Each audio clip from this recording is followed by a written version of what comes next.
Boa tarde, boa tarde, estão me ouvindo? Sejam muito bem-vindos a essa, a essa ideia, esse projeto Mãe e Bebê, que está sempre atento a todos os assuntos, todas as questões referentes à mamãe, né, à gestante e às crianças, né? Hoje nós escolhemos um tema que talvez seja do conhecimento de algumas pessoas, talvez seja novidade a gente falar desse ponto de vista, mas é muito importante. Vocês vão entender que é muito importante a gente conhecer ou ter uma ideia do que se trata, né? Os 1000 dias, os 1000 dias da criança, os primeiros 1000 dias de vida, né? Por que eles são tão importantes? Então, hoje nós vamos tratar um pouquinho disso, né? Sejam todos bem-vindos. Nós contamos com a presença aí de todos os professores do projeto Mãe Bebê, né? Que vão aos poucos falando dentro da sua área, que o projeto Mãe Bebê tem essa característica, tem essa natureza, é um projeto multidisciplinar. Então, eu, professor Davi de Paula, médico pediatra, professor da Faculdade de Medicina, nós temos a professora Caroline Azevedo, que vai falar logo mais, professora da Faculdade de Nutrição, integrante do projeto. Temos também a professora Lisara, né, que é professora da enfermagem, também pós-graduação de enfermagem, integrante do nosso projeto, e o professor Ronairo, né, novo integrante aí da nossa equipe, que é professor da Faculdade de Odontologia. Bom, vamos falar um pouquinho, né? Cada um de nós vai expor sobre algum tema dentro desse assunto geral, que é os primeiros dias do bebê. Eu vou falar um pouquinho do que se trata esse tema, né? Os primeiros 1000 dias da criança. Então,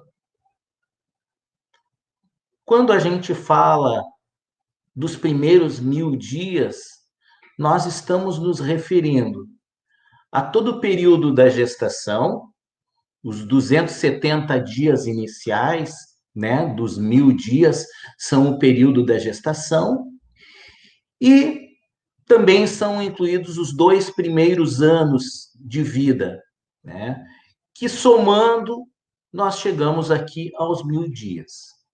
Por que eles são tão importantes? Né? Basicamente pelo seguinte: tudo que você faz, come ou experimenta nesses primeiros 1000 dias tem consequências para toda a vida, tem consequências à saúde por toda a vida. Esse é o principal motivo, né? Mas como assim? Como assim? São tão importantes assim? Sim, são importantes, tanto que essa ideia dos primeiros 1000 dias surgiu através de um programa, né, que foi criado justamente para estudar esse período, né? E já isso não é tão recente, é de longa data, né?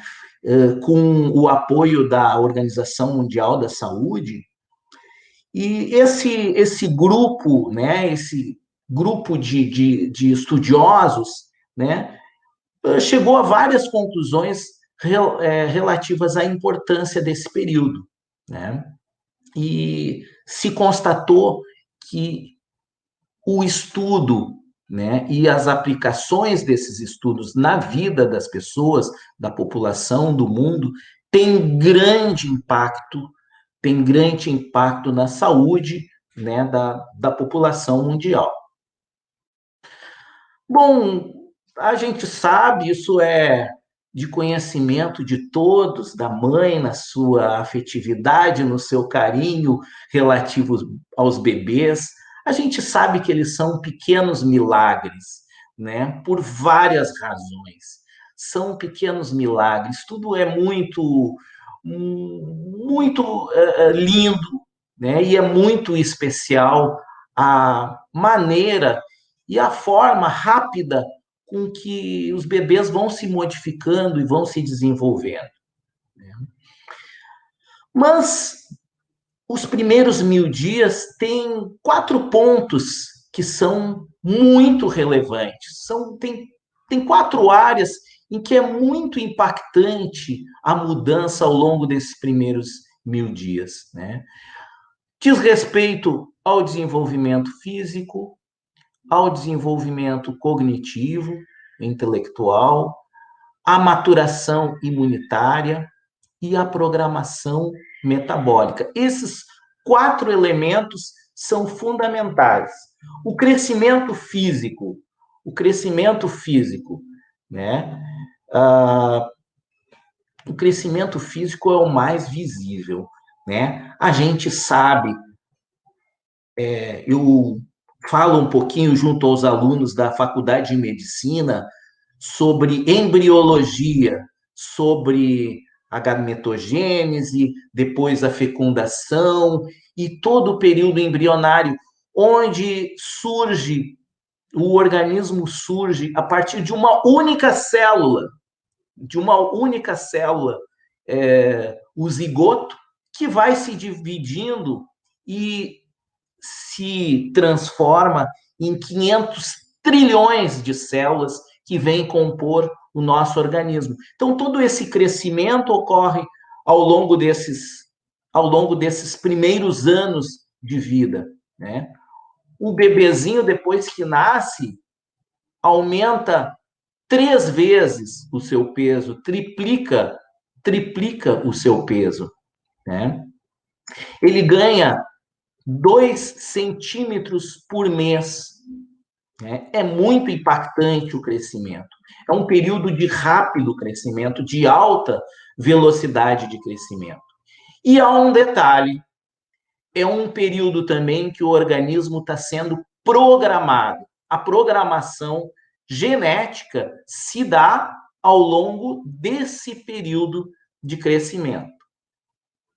Também é um importante momento de crescimento do ponto de vista cognitivo, desenvolvimento cognitivo, desenvolvimento neuropsicomotor. É incrível.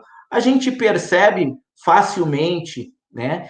E ao final desses 2 anos, a criança ela já atingiu 80% da capacidade intelectual que vai atingir ao longo de toda a vida. Então, é muito significativo o desenvolvimento ao longo desse período inicial. O cérebro, ele aumenta 3 vezes ao longo desse período, triplica, né? E ao final de 3 anos, a criança, ela já tem um vocabulário com aproximadamente umas 900 palavras. Então, é um período de intenso desenvolvimento neurológico, né? Aumento da quantidade e de tamanho de células neurais. Então, é muito importante a nutrição dentro desse período.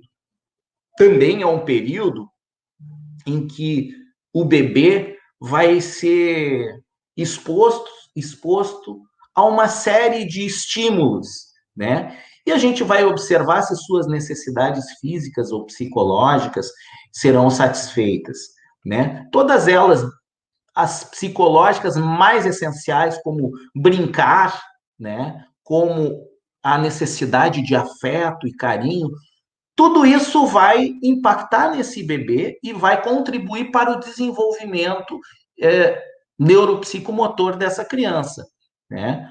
À medida em que tenha todas essas necessidades satisfeitas e tenha um desenvolvimento adequado. Mas alguma falha nessas necessidades a um atraso nesse desenvolvimento e o desenvolvimento de todas as suas habilidades. Também é um período de maturação imunitária. É o terceiro item, ao desenvolvimento das defesas, né, de todo o sistema imunológico. Há um desenvolvimento da flora bacteriana saudável do intestino ao longo desses 2 anos, que é fundamental para o desenvolvimento da imunidade e proteção contra os diversos germes. O reconhecimento daquelas proteínas que não são adequadas, que não são saudáveis, isso tudo ocorre ao longo desses primeiros 2 anos, desses primeiros 1000 dias. E também importante é o período da programação metabólica, né? E aí eu gostaria de enfatizar que os alimentos são importantes nessa programação metabólica. Uma nutrição saudável da mãe, uma nutrição saudável do bebê. E aí a amamentação é fundamental. O leite materno, ele é fundamental para o desenvolvimento de uma adequada programação metabólica. Né?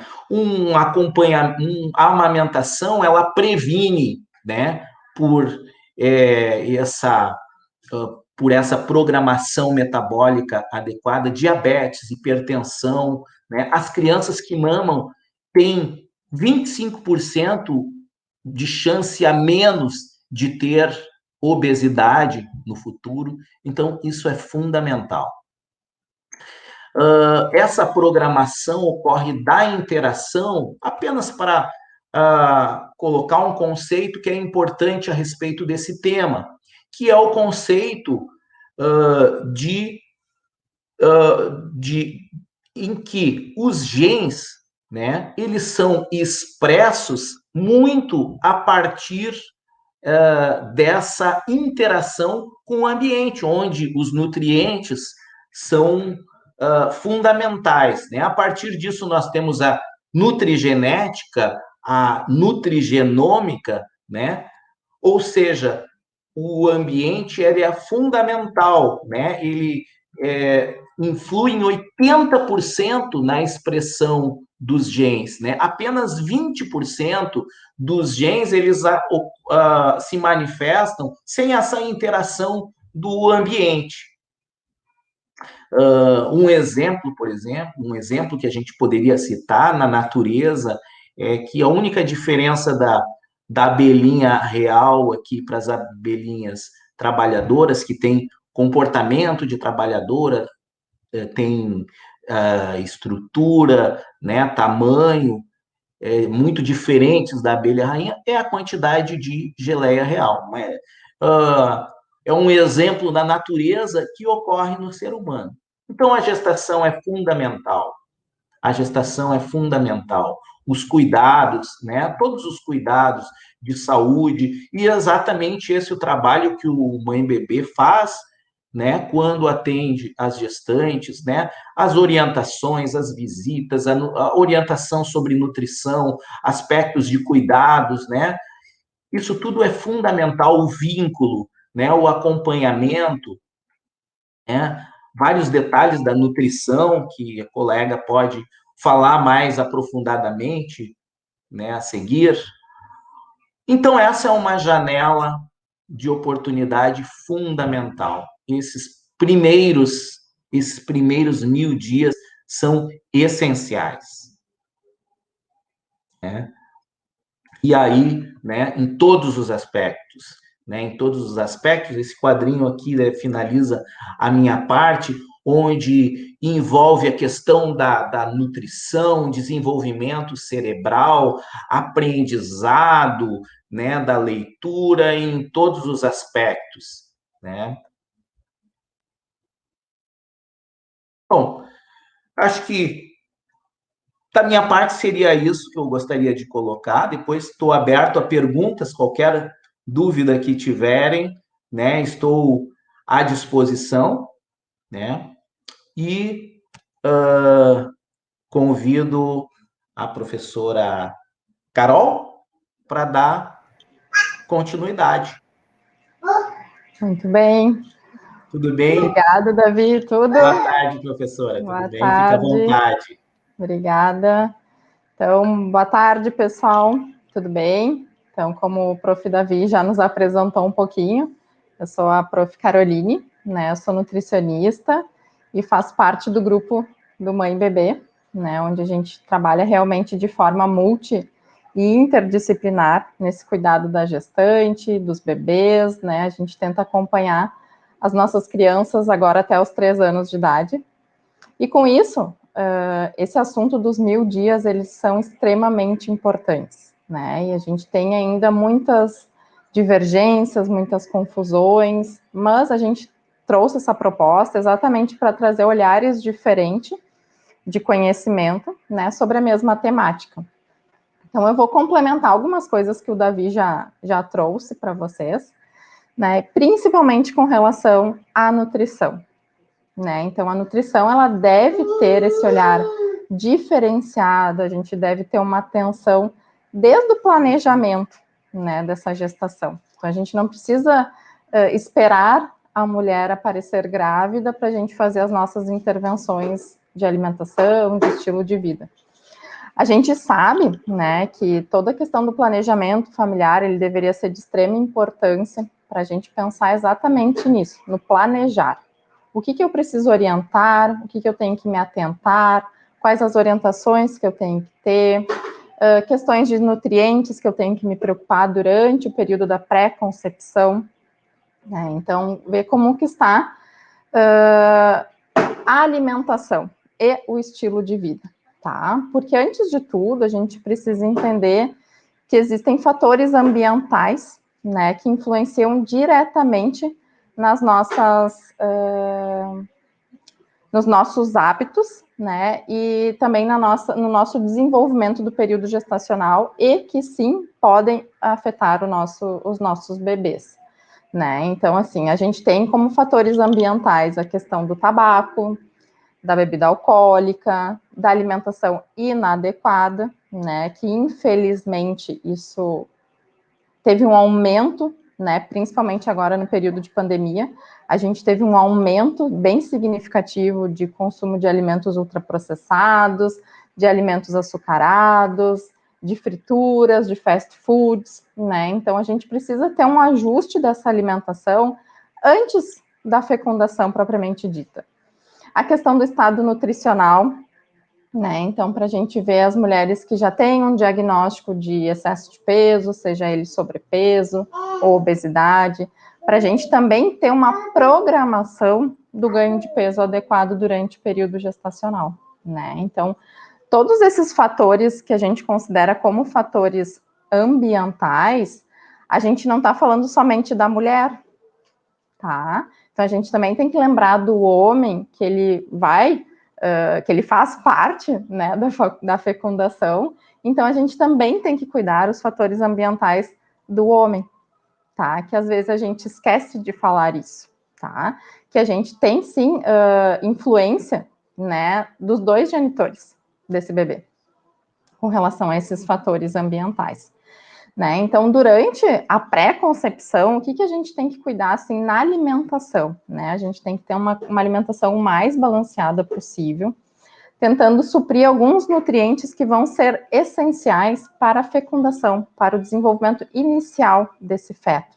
Né? Então, quando a gente traz assim, a questão do ferro, da vitamina D, da vitamina B12, do ácido fólico, do zinco, do cálcio, são nutrientes essenciais, né? Tanto que a gente orienta a questão da suplementação, né? 3 meses antes da fecundação, que seria principalmente da questão do ácido fólico, né? Então, todos esses nutrientes, eles vão atuar diretamente no desenvolvimento inicial, nessa própria divisão celular que acontece, né? E ele já vai estar tendo as influências que o Davi trouxe, né? Com fatores cognitivos, neurológicos, tudo isso. No momento da pré-concepção, a gente já consegue ter essa atenção para esses nutrientes, tá? E após a fecundação, né, durante os 9 meses de gestação, a gente também tem que ter um cuidado muito importante com a alimentação, tá? Então, no primeiro trimestre, a gente se atenta para alguns nutrientes, né? Principalmente a questão do ferro, da vitamina B12, né? E do ácido fólico, que eles atuam principalmente na questão do desenvolvimento do tubo neural desta criança. Então, a gente precisa, sim, tentar orientar essa gestante que ela supra essas necessidades via alimentação, né? E quando não for possível, a gente tem estratégias de suplementação também de alguns desses nutrientes, né? A gente vai ter um aumento da quantidade proteica dessa mulher, né, no período gestacional, então a gente também precisa ter uma orientação adequada, ajustada, à qualidade dessa alimentação também, tá? E um outro nutriente que na verdade as pessoas às vezes ficam em dúvida é com relação aos lipídios, né, que são as gorduras. Só que a gente tem que prestar atenção no tipo de gordura que essa gestante está ingerindo, né? Então, assim, a gente precisa sim de gordura, mas a gente tem as gorduras monoinsaturadas e as poliinsaturadas, tá? Que são, entre aspas, as gorduras boas, tá? Então, o bebê, ele precisa, né, dessas gorduras para o seu desenvolvimento, principalmente neural e cognitivo, tá? O que a gente tem que estar muito atento durante toda a questão do pré-natal? Né? É o ganho de peso excessivo dessa gestante. Então, por isso que a gente faz essa programação do ganho de peso. Então, a gente tem um parâmetro para nortear essa mulher, para ela ter um ganho de peso adequado, tá?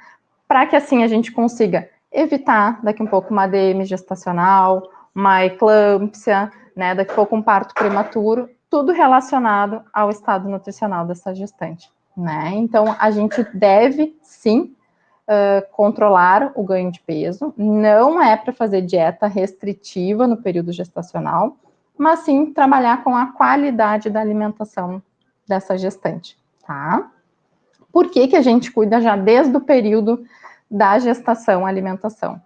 Porque a gente já tem vários estudos nos mostrando que a alimentação que essa mãe tem durante o período da gestação, o bebê, ele já vai se familiarizando com esses alimentos, né, com odores, com sabores desses alimentos, e na introdução da alimentação complementar, essa criança, ela tem uma tendência a aceitar melhor esse tipo de alimento, né, então se é uma mulher que consome muitos doces, muitos fast foods, muitos alimentos gordurosos, a tendência é que essa criança tem uma preferência por esses alimentos. E ela acaba tendo uma maior dificuldade na introdução de frutas, verduras, né, que são um pouco mais ácidas na grande maioria das vezes, né? Então, isso sim, a gente já tem estudos nos mostrando isso, né? Então, mais uma coisa que é a nosso favor do controle da alimentação durante o período gestacional.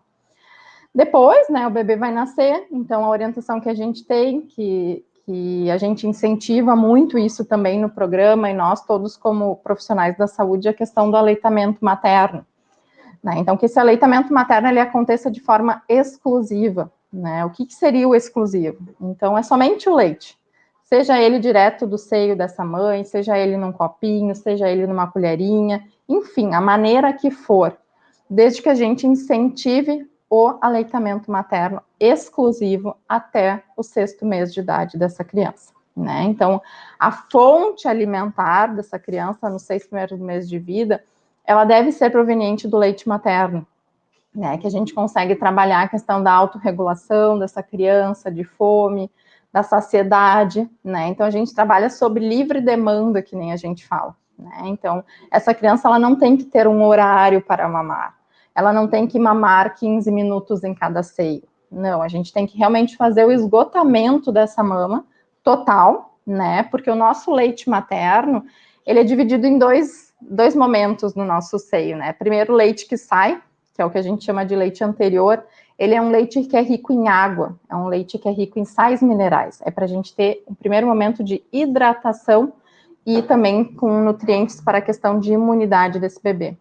E o leite posterior, que é o que está lá no fundo da nossa mama, é o que é rico em gorduras, que é rico em proteínas, que é a questão calórica desse leite. Então, por isso que o bebê, ele tem que mamar todo aquele leite, né, para a gente hidratar, para a gente oferecer todos os nutrientes, os micronutrientes adequados, que são esses sais minerais, e toda a questão de macronutrientes, né, que seria a questão mais calórica, que vai ter o ganho de peso, que vai ter o desenvolvimento, que vai ter o crescimento dessa criança, tá? Então, o leite materno, ele é extremamente completo para as crianças até o 6º mês de vida, tá? Não existe leite fraco, né? Não precisamos oferecer chás, não precisamos oferecer água, nada disso para a criança até o 6º mês de idade. O leite materno é o suficiente para nutrir essa criança, para o desenvolvimento dessa criança, para o ganho de peso adequado também, tá? Claro, a gente reforça, né? Temos situações que não se é possível amamentar, a gente tem algumas complicações durante a amamentação, então a gente vai avaliando caso a caso, né? A gente tem outras estratégias, temos, né? Então, assim, a gente tenta incentivar ao máximo, né? E orientar essa questão do aleitamento materno também, tá? A partir dos 6 meses, então, essa criança ela já vai ter uma introdução alimentar, né? Então, que é quando a gente oferece a comida para a criança. E é onde surgem muitas dúvidas das mães, né? O que oferecer, quanto oferecer, qual a consistência que eu vou oferecer dessa comida para o bebê, né? Então, o que a gente tem de orientação? A partir do momento que a gente introduz a alimentação para essa criança, ela pode receber todos os grupos alimentares e todos os alimentos, exceto o mel, que é contraindicado por uma questão de uma toxina que tem lá dentro que pode ser muito prejudicial para a criança, e todos os tipos de doce, tá? Então, a gente deve evitar até os 2 anos de idade qualquer oferta de doces para as crianças. Por quê? Porque também a gente já tem estudos mostrando que todos nós, nascemos com uma preferência nata pelo doce, tá? As nossas papilas gustativas, elas foram preparadas para o doce. Então, se eu já estimular os 6 meses de idade dessa criança e expor ela ao doce, eu vou estar facilitando e incentivando que essa criança tenha realmente a preferência, né, por esses doces, e que ela talvez recuse outros tipos de alimentos, né? Porque nos 2 primeiros anos de vida é quando as nossas papilas gustativas, elas estão em formação, né? Então, é quando a gente vai definindo, vai criando as nossas escolhas, as nossas preferências alimentares. Então, muito cuidado com doces, refrigerantes, danoninhos, né? Todas essas questões mais industrializadas, a gente não deve oferecer para a criança. O que oferecer? Comida. Tá? Então, assim, fruta, verduras, comida de verdade que a gente fala, né? Arroz, feijão, carne, ovo. Ovo não tem problema, podemos oferecer, desde que não tenha gema mole, tá? Todas as verduras, todas as legumes. O que a gente vai cuidar nesse momento? É a consistência que a gente está oferecendo, tá? Não devemos liquidificar, não devemos peneirar, tá? Nada disso. A gente vai trabalhar numa consistência de papa que a gente fala, né? Então, eu vou deixar esse alimento cozinhar um pouquinho mais, que eu consiga amassar com o próprio garfo, tá? E ofertar para essa criança. A gente também tenta trabalhar com a exposição do alimento para a criança, né? Então, que ele possa tocar, que ele possa cheirar, que ele possa levar até a boca esse alimento. Porque nesse momento, a criança ela já está nos apresentando alguns sinais de prontidão que a gente fala, né? Então, a criança já está se sentando, a criança já fica mais ereta, a criança tem o pescoço mais firme, ela consegue fazer aquele movimento de pinça, né, para pegar os alimentos e levar até a boca. Então, é um momento que a criança tem de se familiarizar com esses alimentos, né? E não ofereçam somente uma vez o alimento, tá? Porque muitas vezes, qual que é a reação inicial da criança? É cuspir, né? Porque ela não sabe o que é aquele alimento, ela não sabe o que fazer com aquele alimento dentro da boca dela. Não significa que ela não gostou do alimento, muito pelo contrário, ela está reconhecendo esse alimento, tá?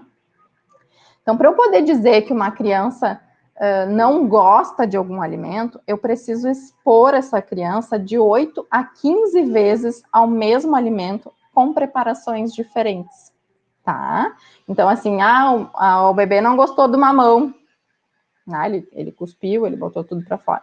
Então, que outras formas que eu posso oferecer esse mamão? Né? Vai intercalando, a gente vai oferecendo em dias diferentes, tá? Então, nesses primeiros 6 meses de introdução da alimentação complementar, que seria do 6º mês até os 12 meses, quando a criança completa 1 aninho, a gente vai evoluindo de forma gradual até ela chegar na alimentação da família, tá? Na consistência da alimentação da família, tá? Em que a gente não precise mais amassar, que a criança já consiga comer em pedacinhos, ela consiga manipular os talheres, né? Então, incentivar que a criança pegue o garfinho, que a criança pegue a colherinha, dá sujeira, dá trabalho, dá muito, né? Mas é um momento que a criança tem de interagir com esse meio, tá? Então, leve a criança para fazer as refeições com vocês, né? Com os pais, com as avós, com quem ele tiver acostumado nesse momento, tá? E a alimentação do 1º ao 2º ano de vida, que também engloba a questão dos 1000 dias dessa criança, né? Ela já é uma alimentação da família, né? O que a gente tem que cuidar? O excesso de temperos industrializados, o excesso de sal, o excesso de gordura, né? No preparo dessa comida, né? Então, incentivar muito a questão de temperinhos naturais, toda a questão de sal aromatizado. Então, tudo isso a gente consegue ir preparando, né, uma refeição muito saborosa, tá? E com isso, a gente consegue, sim, prevenir a questão do excesso de peso infantil, com aparecimento de hipertensão, com aparecimento de diabetes, que a gente vê e observa que tem aumentado muito, né, nesses últimos tempos também, tá? Então, a alimentação da criança, ela não tem nada de diferente, tá? É a comida de verdade que a gente tem que oferecer para essa criança, tá? E com isso, a gente já vai tendo, trabalhando a questão da autonomia dessa criança, né? Autonomia de escolha, sim, tá? Ela vai começar a escolher os seus próprios alimentos, é o momento que ela está reconhecendo e se dizendo quais são as suas preferências alimentares, tá? Então, nesses 2 primeiros anos de vida, é onde a gente consegue, sim, definir as nossas preferências alimentares, né? Então, a criança já está com uma dentição boa, né? Ela já tem vários dentinhos que facilitam a questão da mastigação, então, de mudar a consistência, né? Então, tudo isso a gente pode, sim, e deve oferecer para a criança pedacinhos de carne, né, que ela possa segurar com a própria mãozinha, verduras, legumes, que ela também consiga segurar com a sua própria mãozinha, né?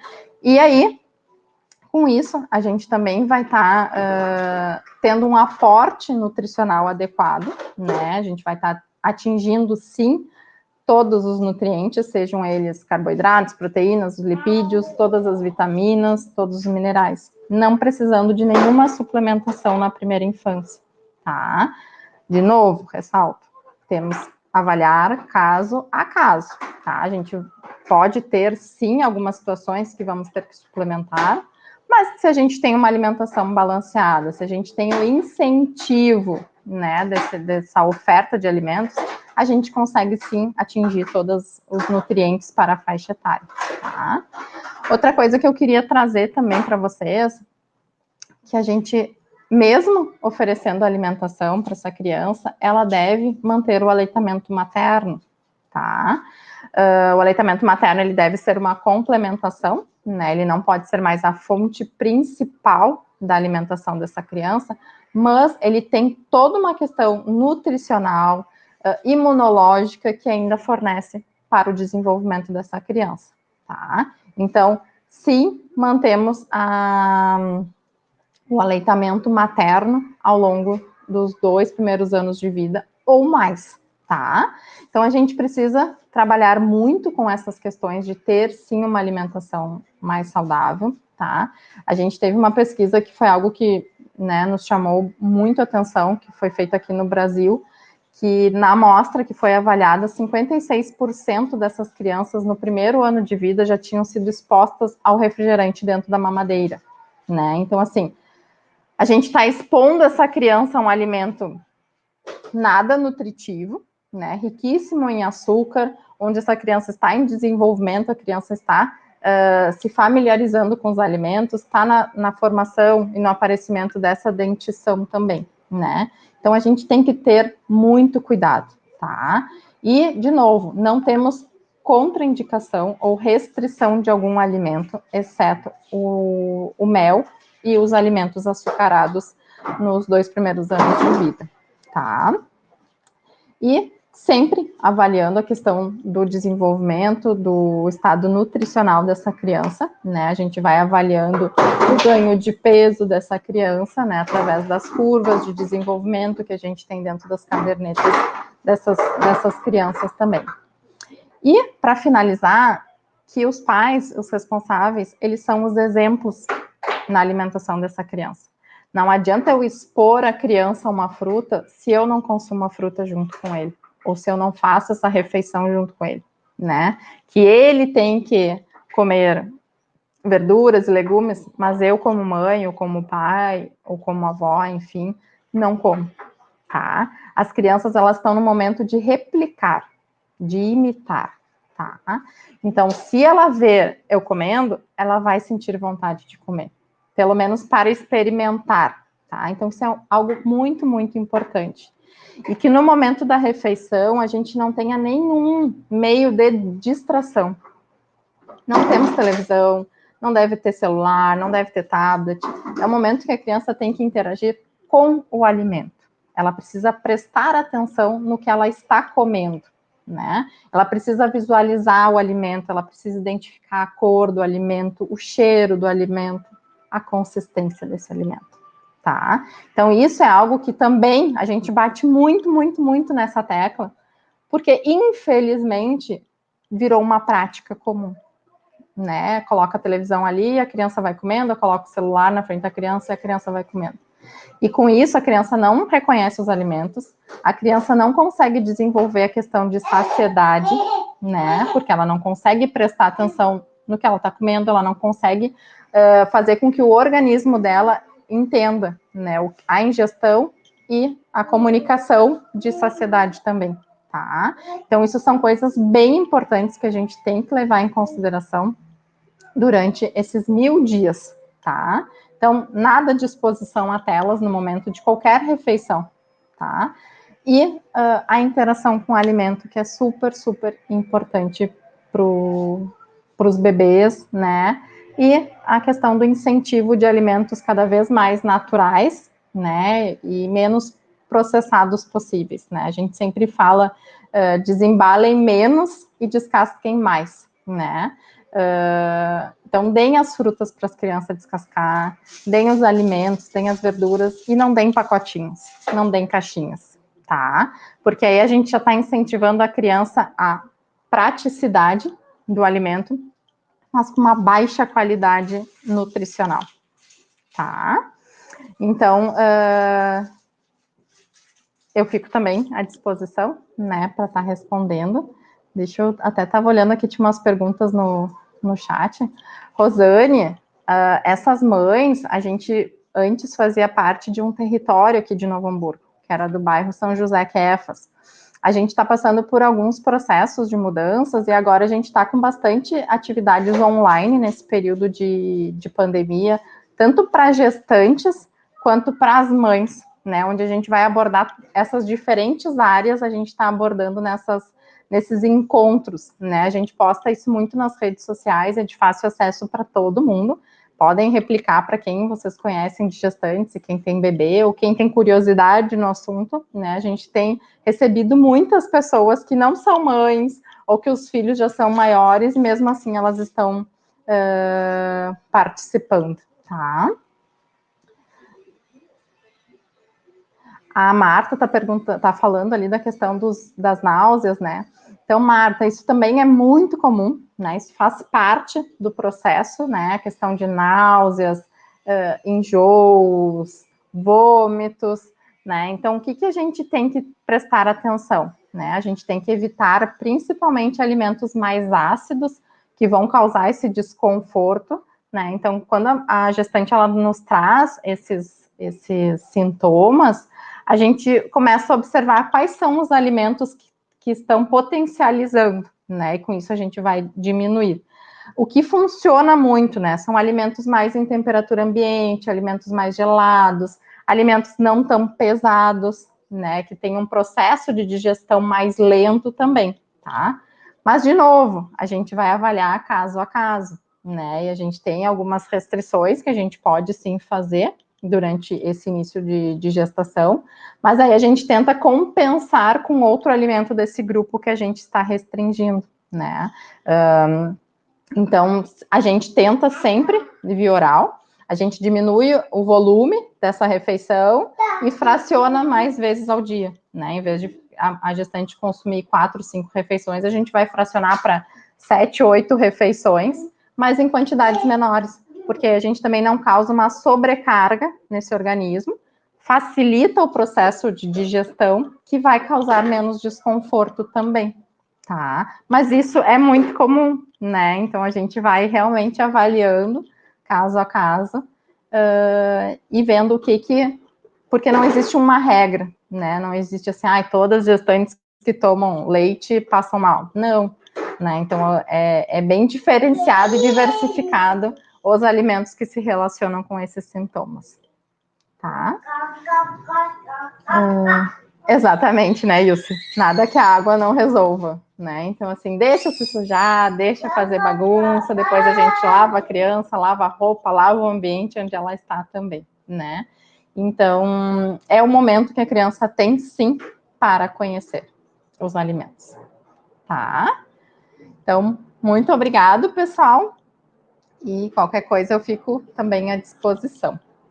Vou passar agora, então, a palavra para o Ronairo, que vai dar continuidade na nossa live, falando um pouquinho da saúde bucal das nossas crianças. Obrigado, professora Caroline. Boa tarde a todos.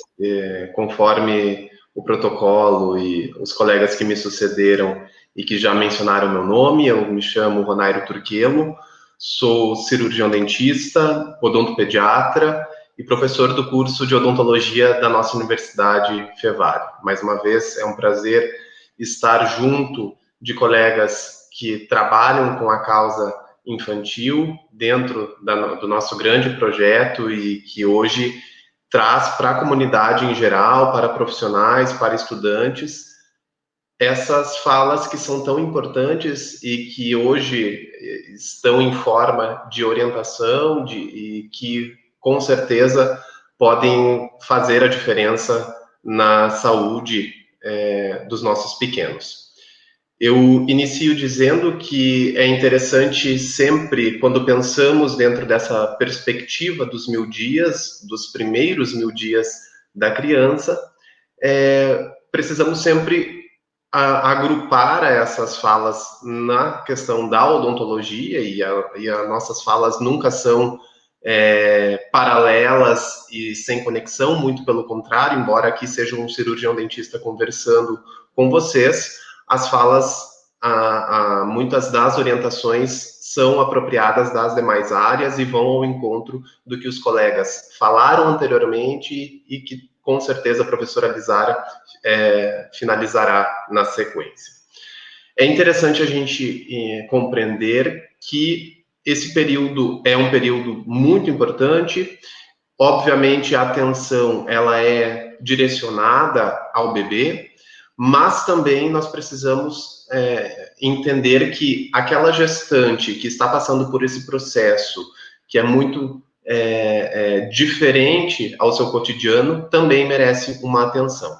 Em termos odontológicos, nós vivemos muito dentro de seguindo informações que culturalmente levam as pessoas a um processo de desinformação, fazem exatamente o contrário. Especialmente quando se fala da saúde odontológica da mãe, da gestante, quando se pensa que uma gestante, pelo fato dela dela estar gestando, ela está dentro de uma concepção que não cabe o recurso de atendimento. O que isso significa dentro da lógica de saúde bucal?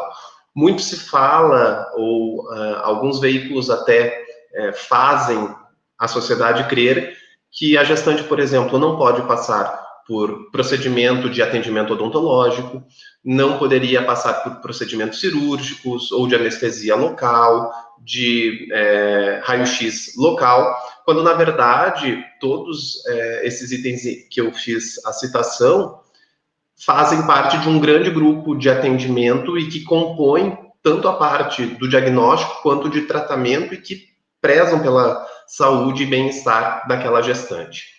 Dito isso, é importante, então, que todos saibamos a importância de um diagnóstico de saúde bucal para essa gestante.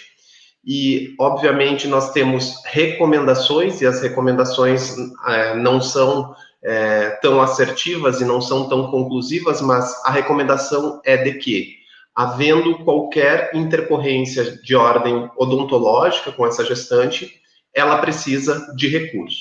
Então, o atendimento, a busca pelo profissional da odontologia é muito necessária. Especialmente quando se está no final de gestação, o profissional sempre vai ter a liberdade e a autonomia e a expertise para julgar a necessidade daquele tratamento. Obviamente, se for um tratamento eletivo, possivelmente esse tratamento poderá ser postergado. Porém, havendo necessidade, como uma demanda de urgência, especialmente a dor odontológica, a dor de dente, a algia dentária, possivelmente será necessário, se o profissional julgar, assim como já mencionei, de entrar com um tratamento para essa gestante. Até porque nós sabemos que biologicamente o corpo que está exposto a situações como a dor oral, a dor de dente, faz com que todo o organismo gravídico tenha uma reação inflamatória e através principalmente de mediadores químicos como a prostaglandina, que ficam muito aumentados em situações de dor, podem fazer com que essa gestante tenha um parto prematuro ou um parto um pouco antes do que estava previsto. Então, o resumo de tudo é de que, se necessário, quando bem julgado e avaliado pelo profissional, em qualquer fase é possível que a gestante passe por atendimento odontológico, envolvendo anestesia, envolvendo raio-x, envolvendo até mesmo o uso de medicações para controle de dor e inflamação. Então, é o primeiro mito que eu acredito que seja interessante de derrubarmos e tangenciarmos essa fala. Dito isso, existe também uma segunda modalidade dentro de se é que a gente pode dividir dentro da odontologia em termos de recomendações dentro deste período dos primeiros 1000 dias da criança, que seria o pré-natal odontológico, algo que está sendo disseminado pela ciência com mais ênfase. A clínica odontológica tem recebido cada vez mais uma quantidade considerável de gestantes que procuram o consultório do dentista, especialmente o consultório do profissional especialista em odontopediatria, para realizar o seu pré-natal. E nesse pré-natal existe toda essa abordagem da gestante, da saúde oral da gestante, porque a gente não consegue separar, felizmente, inclusive, nós não conseguimos separar o que é a atenção da gestante e o que é a atenção daquele bebê que está sob o seu ventre,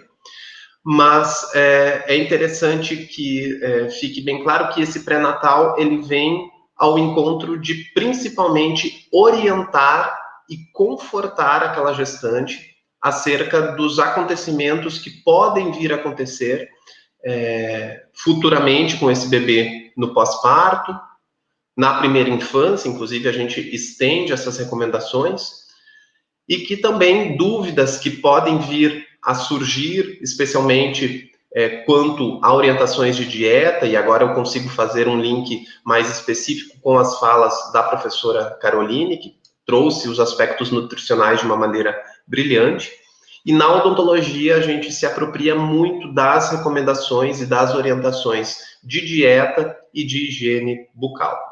Então, essas orientações, elas passam a ser feitas, então, ainda nesse período de vida intrauterina, onde especialmente nós deixamos bem claro que não existe, por exemplo, um período fechado dentro das recomendações de categorias de classe, por exemplo, a Associação Gaúcha Brasileira de Odontopediatria e recomendações internacionais sobre a primeira ida do bebê ao dentista. É uma pergunta, ou talvez a principal pergunta que recorre nos consultórios odontológicos, mas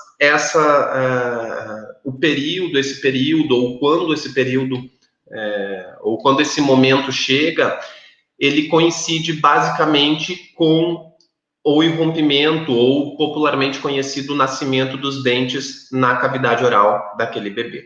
Então, nós temos o pré-natal odontológico, que vai trabalhar questões de orientação de dieta e de higiene, vai falar sobre alguns períodos relacionados à saúde oral daquele bebê, vai abarcar e vai cuidar daquela gestante, e depois a gente entra num terceiro grupo de recomendações, que aí sim nós temos as recomendações acerca de saúde oral propriamente dita. Então, trazendo, ou novamente voltando a essa primeira dica, essa primeira orientação que eu fiz, o período de visita do bebê ao consultório odontológico, geralmente, não é uma regra fechada, coincide com o nascimento, com o irrompimento do primeiro dente, que são os incisivos centrais inferiores, na boquinha daquele bebê. Por volta, e nós tentamos não falar tanto sobre um período cronológico fechado, um número fechado, mas isso acontece por volta do 6º mês de vida. Até então, o bebê pode apenas ser dotado de gengivas, de rodetes gengivais, só que quando nós observamos o irrompimento dentário de maneira precoce ou um pouco tardia relacionado a esse período dos 6 meses, não é um motivo para angústia da família. É interessante que esse período, ele cronologicamente, ele vem de uma média populacional, mas o bebê que tem os seus dentes em boca um pouco antes, não necessariamente terão problemas, e não existe o relato de algum problema de se ter esses dentes em boca precocemente, da mesma maneira como tardiamente. Hoje em dia, nós aceitamos, em termos técnicos, até mesmo uma irrupção dentária após 1 ano de vida desse bebê. Eu costumo dizer que o período para causar, talvez, não preocupação, mas que talvez essa criança precise passar por uma avaliação com um profissional da odontopediatria, seria se na festa de 1 ano esse bebê ainda não tem nenhum dentinho em boca, espera passar a festa e depois procurem orientação específica profissional.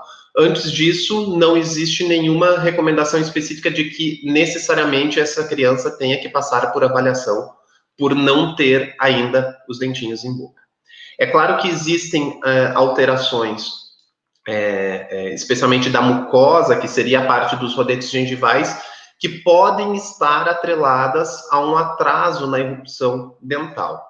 Nestes casos, os familiares, e vejam que a gente não coloca e não faz com que toda a sobrecarga recaia apenas e exclusivamente às mães, todos os familiares podem estar atentos a questões pontuais de saúde bucal, e se alguém notar que o bebê tem alguma mancha azulada, arroxeada, avermelhada, com aumento de volume também na região gengival, por mais que esse bebê já esteja num período de ainda aceitabilidade de não irrompimento dental, aí nesses casos sim é interessante pedir e procurar uma ajuda especializada. Fora isso, não há motivo para pânico. Havendo dúvidas, é claro que também a dúvida gera muita angústia nos familiares. Neste caso, também a ajuda pode ser muito bem-vinda. Mas lembrando que não existe um período fechado, existe uma média, uma previsão do que acontece ou do que pode acontecer odontologicamente. Esse bebê sendo levado pelos familiares, então, a partir da primeira consulta, digamos que exemplarmente, esse bebê tenha irrompimento dental por volta de 6, 7 meses, é interessante que ele seja levado para, novamente, o profissional confirmar e ratificar todas aquelas orientações que foram feitas preteritamente àquela mãe durante o período pré-natal, de pré-natal odontológico, porque passa-se o tempo, são tantas outras coisas envolvidas e, de fato, a gestante pode perder um pouquinho dessas informações. Então, é interessante que, novamente, todas as informações, as orientações que foram passadas durante o período de pré-natal odontológico sejam retomadas na avaliação ou na consulta preventiva desse bebê ou nessa primeira consulta odontológica do bebê. Especialmente o que é muito defendido pelos profissionais da odontopediatria é a questão da alimentação, e o link vem junto à fala dos colegas anteriormente. Até o 6º mês de vida, não há necessidade, tampouco recomendação de nenhuma categoria nacional ou internacional que o bebê receba nada além, dentro de condições normais, obviamente, de aleitamento materno exclusivo. A partir dos 6 meses, e quando esses 6 meses batem com o período de rompimento dental, ou seja, esse bebê terá dentes e condições de mastigar alimentos sólidos, aí a gente pode pensar numa introdução alimentar para complementar o aleitamento materno, que passa a não ser mais exclusivo, mas de maneira complementada, e se estende dessa maneira, unindo o aleitamento materno com a ingestão e com a dieta de alimentos sólidos até os 2 anos de vida desse bebê. Algo que é interessante citarmos também em termos de dieta é a questão dos sucos. Os sucos acabam não tendo nenhuma recomendação, nem nacional, nem internacional, mesmo que o suco for de fruta espremida ou triturada no liquidificador. As orientações vão ao encontro de que até 1 ano de vida a criança não é desaconselhado, inclusive, o fornecimento de sucos para essas crianças. Em primeiro lugar, que o ideal em termos aí nutricionais, a absorção e o aproveitamento da fruta se daria com a fruta na sua forma sólida, a criança comendo os pedaços e explorando essa natureza. E também o suco acaba durante até o próprio processo de trituração no liquidificador, no processador, acaba quebrando essas fibras e a criança não tem nenhum grande benefício em termos de saúde geral. Na odontologia, então, a gente ratifica que até os 3 anos de vida, até 1 ano de vida, não seja oferecido suco à criança. Se a família tem uma pressão cultural para assim fazê-lo, que seja oferecida após 1 ano e mais ou menos uma quantidade que não ultrapasse os 120 ml até os 3 anos de vida. É interessante também mencionar a questão da dieta, especialmente quando se fala em carboidratos fermentáveis, que são todos os carboidratos, então, os alimentos que são à base de açúcar. Lembrando que nós temos carboidratos que são muito mais cariogênicos, no caso da sacarose. A sacarose, que é o açúcar branco, o açúcar da guloseima, do pirulito, do chiclete, do chocolate, do leite condensado, do suco de caixinha, portanto, o açúcar mais prejudicial e mais cariogênico e mais danoso em termos de cárie para esses pacientes. Até os 2 anos de idade não existe nenhuma recomendação e, na verdade, a gente segue uma linha de desaconselhamento de fornecimento de alimentos açucarados para essas crianças até os 2 anos de vida. Isso vai acontecer e é inevitável que a criança entre em contato em alguma fase com os alimentos açucarados. Eles começam a ter contato com festinhas, vão em festas de aniversário, obviamente fora de período de pandemia, mas começam a socializar com demais amiguinhos, e isso vai acontecer. Só que quando acontecer, que seja o mais postergado o possível e que também seja controlado especialmente a frequência de ingestão. Isso significa que, por exemplo, num período pós-Páscoa, onde existem grandes dúvidas sobre o que fazer e como providenciar a alimentação e prover a alimentação dessas crianças, que seja, então, muito interessante que cuide-se a frequência. Então, o aglomerado de doces que se gera pós-Páscoa deve ser consumido uma vez ao dia posterior a essa data. Porque se a criança ficar inúmeras vezes beliscando esses alimentos açucarados, as chances dele ter desenvolver uma lesão por falta de higiene, por outras questões, até porque a doença cárie, ela não é uma doença que provém única e exclusivamente da alimentação, ela tem diversos outros fatores determinantes e fatores moduladores, mas a gente precisa trabalhar muito com essa questão da dieta, que é o hábito da gente colocar os alimentos para dentro da boca, o hábito de se alimentar propriamente dito. Então, é muito interessante que se cuide a questão da frequência de ingestão. Para finalizar, eu gostaria só de mencionar, são tantas explicações que são pertinentes ao momento, mas é interessante que o flúor seja tido como um grande auxiliar, um grande herói nessa história toda.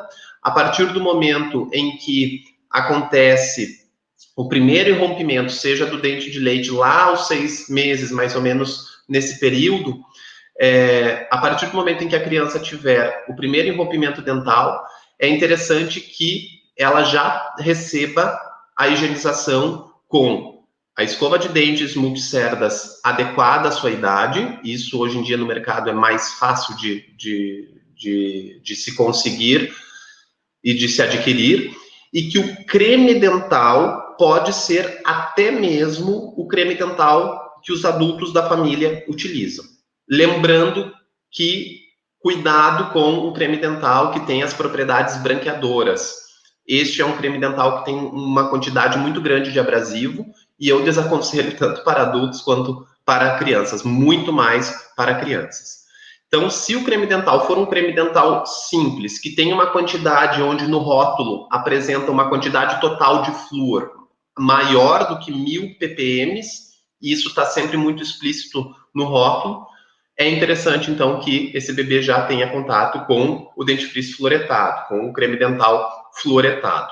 A escovação desse bebê até os 2 anos de idade é de 1 vez ao dia se ele nunca teve lesão de cárie, e se ele tiver lesões de cárie, aí tem que avaliar, tem que ser de 2 a 3 vezes, e quem vai dizer vai ser o próprio profissional. Mas uma escovação bem feita 1 vez ao dia, de preferência que seja uma escovação noturna antes de dormir, é o suficiente, desde que tenha, mais uma vez, o creme dental adequado, tá certo?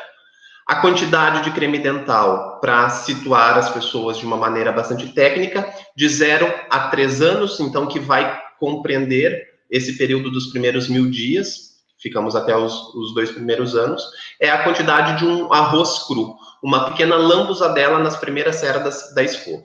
Embora que esse bebê até os 2 anos dificilmente vai ter condições de cuspir, ele pode engolir esse creme dental e ele não vai ter problemas de intoxicação, nem crônica, nem aguda. Isso cientificamente é mais do que comprovado.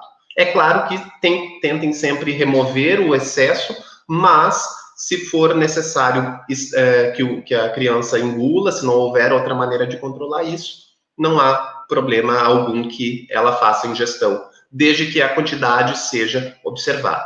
De 0 a 3 anos, uma pequena lambuzadela, equivalente a 1 grão de arroz cru. A partir dos 3 anos, então, após os 3 anos, 1 grão de ervilha crua. E isso até a idade adulta, tá certo? Teria outras orientações, mas pelo tempo também eu não posso me apropriar de todo o espaço de fala dos colegas. Ficamos, então, com a professora Lizara na sequência. Eu agradeço a oportunidade, parabenizo os colegas que já fizeram as suas apresentações. Professora Lizara, boa tarde. Oi, boa tarde. Oi, Ronairo. Oi, colegas, tudo bem? Eu sou a professora Lisara, enfermeira, professora da Fevale, dos cursos de graduação e pós-graduação. E eu queria dizer que é um prazer dividir essa tarde aqui com vocês hoje, numa tarde de muito conhecimento, de muita troca e de muita interação com os colegas aqui, tá? Eu não sei agora, pessoal, para passar meus slides, como é que a gente faz, me ajudem aí. Muito obrigada, muito obrigada. Eu vou ter que olhar lá no meu e vou passando, é isso, não é? Ok, então tá. Eu vou, às vezes, isso, né? Então, eu vou ter que, pessoal, demorar um pouquinho, às vezes, que eu saio lá da minha tela do PowerPoint, eu tenho que olhar aqui para ver se vocês estão enxergando a mesma coisa que eu. Bem, então, para dar início, assim, a partir de tudo que já foi mencionado pelos colegas de forma brilhante, fica claro, então, pessoal, a necessidade de um olhar muito atento de todos os envolvidos na promoção da saúde e proteção da criança. Isso envolve os pais e família e toda a rede de apoio, incluindo os profissionais de saúde. Isso porque as exigências que as crianças vivenciam, as experiências que as crianças vivenciam no seu primeiro ano de vida, como o professor Davi mencionou lá na sua fala, irão influenciar, pessoal, de forma decisiva e significativa, não somente a sua infância, mas também todo o resto de suas vidas. Essas experiências podem afetar positivamente ou negativamente o seu desenvolvimento. Isso pode impactar de forma decisiva nas áreas relacionadas com empatia e com as emoções e vínculos pela vida toda. Então, entendendo a importância desse período na vida da criança e também da sua família, devemos questionar qual o nosso papel enquanto família, enquanto profissionais. Qual o nosso papel na saúde para cuidar e proteger a criança nessa fase tão crítica que são os seus 1000 dias. Eu vou fazer um breve apanhado sobre os principais pontos, assim, os pontos mais críticos a serem considerados para o cumprimento, não é, pessoal, da nossa grande missão, que é cuidar dos nossos pequenos até os seus 1000 dias.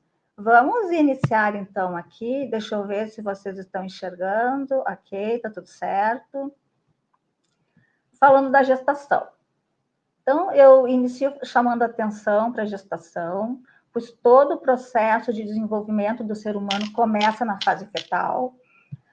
Devemos atentar para o pré-natal e a saúde materna, pois da mãe depende a saúde do feto, sendo que o grande objetivo do pré-natal é promover a saúde da mulher e do bebê através da educação em saúde e da identificação, não é, de problemas e riscos presentes nesse período. Como podemos ver nesse slide, o percentual de adesão ao pré-natal ainda está longe do ideal, principalmente no grupo de mulheres de baixa escolaridade e baixa renda. Então, nós temos 2 problemas em relação a isso. O primeiro problema é a adesão ao pré-natal, e o outro problema é a qualidade do pré-natal. É necessário que as ações para a promoção da saúde sejam garantidas às mulheres, como um aconselhamento preciso, por exemplo, um aconselhamento preciso, individual, de acordo com a sua realidade, de acordo com as suas condições, de acordo com o seu contexto de vida e de família, enfim. Ela tem direitos, como o professor Davi mencionou, a avaliação precisa, exames, vacinação, encaminhamentos necessários, entre tantos outros cuidados importantes nesse período. E, principalmente, não é? A gente precisa trabalhar com educação e saúde, chamando atenção para os cuidados integrais durante esse período. Bom, aí, nesta fase de gestação, também entram questões muito importantes relacionadas ao estabelecimento do vínculo, não é? Então, como é que a gente pode fazer isso? O que a gente precisa prestar atenção nessa fase para promover esse vínculo, né? É aquilo que as mães fazem, não é? De conversar com a barriga, não é? Das conversas dos pais com o filho ainda intraútero, do acariciar a barriga, do beijar a barriga, entre outras ações tão importantes que começam aí a promover o estabelecimento desse vínculo, de forma bem precoce. Então, o feto, desde a 6ª semana de vida, aproximadamente, a 6ª semana de vida intrauterina, já possui a capacidade de audição. E ele reconhece a voz dos pais, ele consegue captar todas as emoções que acompanham essas vozes, não é? Emoções que podem ser emoções positivas, emoções não tão boas, ele está captando tudo intraútero. E também, enquanto profissionais, a gente precisa observar essa mãe, como é que essa mãe se relaciona com esse filho no momento que a gente recebe ela com uma consulta, no momento que a gente faz uma visita domiciliar. Então, como é que é esse relacionamento com o filho? É saudável? Não é? Ela está conseguindo se relacionar? Ela não está? Por quê? Né? Então, um diagnóstico nessa fase é fundamental, esse diagnóstico precoce, né? Para evidenciar algum transtorno, algum problema psíquico que possa estar ocorrendo, não é? Para que a gente possa, então, promover as intervenções necessárias. Então, o nosso papel é crucial, o papel dos profissionais de saúde é crucial aqui nesse momento ali da gestação. Em relação à gestação, nós temos outra questão, deixa eu achar meu slide aqui, outra questão relacionada, que é a gravidez na adolescência. Aqui nós temos uma questão muito importante, que está fortemente, não é, relacionada aos fatores socioeconômicos e culturais. As principais formas de atuação devem se basear na educação voltada à saúde reprodutiva e ao cuidado, sendo um compromisso não só dos profissionais de saúde, mas também do Estado, gente, incluindo discussões de forma precoce na educação escolar desde as séries iniciais, né? Já lá no ensino fundamental, no ensino médio, de acordo com o entendimento e maturidade das crianças. E também, outro ponto, é incluir a família nesse contexto, né? Trazer a família para essas discussões, para essa reflexão, que é um assunto que não é tão discutido na família, não é tão discutido na escola. Hoje mais do que no passado, hoje muito mais do que no passado, mas nós temos aí ainda um problema grave, que é a falta de políticas públicas específicas para solucionar essa questão. Nós temos políticas voltadas para a juventude, mas nós não temos políticas específicas para solucionar a gravidez na adolescência. Então, há uma tentativa de redução do número de gestações entre os adolescentes através de ações fragmentadas aí, realizadas pelos serviços de saúde, não é? Que são válidas, importantes, corajosas, mas não é o suficiente para a gente reverter esse processo como nós gostaríamos, não é? Nesse gráfico aqui nós temos um decréscimo, mostra ali um decréscimo do percentual, não é, de mulheres adolescentes, não é, um decréscimo aí nos últimos 10 anos. Eu trouxe esse slide para vocês, porque mostra esse corte de 10 anos, e mostra que foi muito tímido, não é, a diminuição do número de mulheres grávidas nessa fase da adolescência. Então, mostra que a gente precisa, sim, incentivar, trabalhar mais, discutir mais em todos os espaços, discutir isso na sociedade, em todos os espaços relacionados também à saúde pública, para a gente poder melhorar esses números, tá? Bom, mas por que trazer essa questão, não é, da gestação da adolescência na discussão dos 1000 dias do bebê? Porque além, gente, de ser prejudicial às meninas, não é, a gente sabe disso, pois trata-se aí de uma gestação de alto risco, também afeta o bebê, onde temos aí um alto percentual de prematuros, bebês com baixo peso, problemas com vínculo, estímulos, abandono, entre outros tantos problemas que a gente conhece. Então, a situação ainda é pior quando relacionada à falta de apoio familiar e uso de substâncias químicas. Então, a gente percebe que o nosso papel neste contexto é desafiador e tem muito a ser feito, tem muito a ser trabalhado. Tá? Bom, vamos ver aqui o próximo slide aqui, só um pouquinho, que eu estou me atrapalhando, que eu tenho que ver se aqui vocês estão enxergando a mesma coisa que eu, sim, tá. Bom, então aqui chegou a hora do parto, falando um pouquinho ali rapidamente, não é? Da gestação, do que a gente precisa considerar ali, tem muito mais para se falar, mas em função do tempo, eu restringi um pouco a minha fala. Bom, aí chegou a hora do parto, né? E tem uma frase de um famoso médico chamado Michael Odent, que ele diz o seguinte, não sei se vocês já conhecem essa frase, mas ele diz o seguinte: para mudar o mundo, precisamos mudar a forma de nascer. Eu acho essa frase fantástica, eu repito essa frase, eu falo para os meus alunos, eu falo para as pessoas que eu conheço, eu dissemino essa frase, por quê? Porque ela diz tudo, não é? Para mudar o mundo, precisamos mudar a forma de nascer. Alguns psicanalistas afirmam que nossa primeira frustração na vida é o nascimento. Eu também comento muito isso em sala de aula. A gente já nasce com uma certa frustração, porque a gente não gostaria de sair da nossa casinha, né? Daquele ambiente acolhedor, aconchegante, emanado de amor, protegido, não é? E temos que enfrentar o nascimento, onde várias transformações complexas ocorrem, e é realmente difícil. Então, precisamos, nós, tornar esse momento mais suave e o mais prazeroso possível, através de um parto mais humanizado. Com menos iluminação, menos ruído, menos muita coisa, não é? Menos iluminação, menos ruído, menos pressa, com menos intervenções e mais acolhedor. Então, a Organização Mundial de Saúde enfatiza que a primeira hora de vida do bebê é tão importante para o seu futuro que é definido como a hora dourada.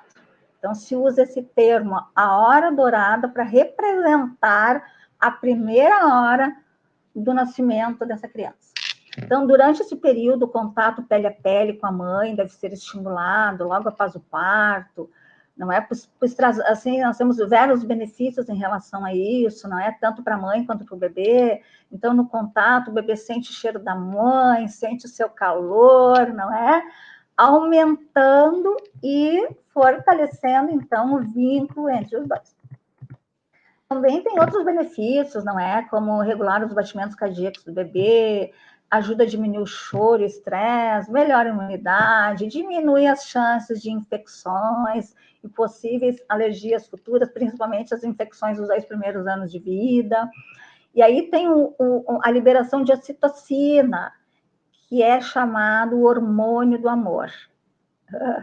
Então, essa ocitocina, ela promove um bem-estar para a mulher, ela tem uma função muito importante no aleitamento materno, não é? Favorece esse aleitamento materno e além de outros tantos benefícios. Então, a gente precisa difundir essa prática nos hospitais. Nós temos, assim, em 2000, tem um estudo que mostra, assim, que mais ou menos, né, foi feito em 2000, se eu não me engano, um estudo que mostra que 20% das crianças em 2000 mamavam na primeira hora de vida. 20% das crianças que nasciam. E em 2020, 20 anos depois, nas instituições públicas e hospitais amigos da criança, esse índice chega a 80%. Nas instituições públicas. Ainda nas instituições privadas, nós temos um déficit em relação à implementação desse momento. Então, a gente precisa trabalhar para isso e oportunizar, não é? Para as mães, para as famílias, para o bebê, esse momento único, esse momento mágico, não é? Que é é o nascimento. É difícil, mas ele também é emocionante, é difícil, mas ele é mágico, não é? Bom, continuando para falar assim, não é? Então, já que eu comecei falando do vínculo ali, na hora do nascimento, não é? Muitas pessoas imaginam que o vínculo ele é algo que é automático, que é imediato. E, ao contrário, ele acontece ao longo do tempo, não é algo que já vem, não é? Ele vai se formando de forma gradativa. Ele pode ser construído na gestação, através das interações com o filho, como eu já mencionei anteriormente, ou não. Pode ocorrer mais tarde, ou também nunca acontecer. Isso é menos frequente, mas pode ocorrer. Então, esse contato da mãe com seu filho favorece a formação de laços afetivos duradouros para a vida inteira e auxilia na organização e maturação da identidade da criança. O vínculo, eu preciso falar aqui também que o vínculo mãe-bebê, ele é fornecido no momento da amamentação também. A amamentação ali, nessa hora, tem uma função primordial, pois é a primeira relação social do bebê, como se diz, não é? A primeira relação social do bebê seria a figura da mãe, representada pelo seio materno. Muitas mulheres dizem assim, eu tenho a impressão que o meu filho me enxerga como duas tetas, como se diz. Mas, na verdade, os seios representam, não é, para aquele bebê, a figura da mãe.